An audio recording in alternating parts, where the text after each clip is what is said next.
Hello everyone, today we will talk about how to fix or how to solve the problem of exited account on Pinterest. You click on settings. In this page you can click on apps, default apps, app settings. And above you can search about Pinterest and you can click.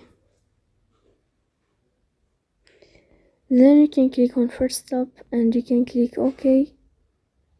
After that you'll enter to the window of storage.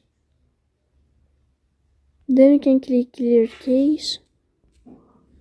In the end you can turn off your phone and you can turn on your phone again. So please don't forget to support us by like and subscribe. See you next time in another video. Thank you for watching and your attention.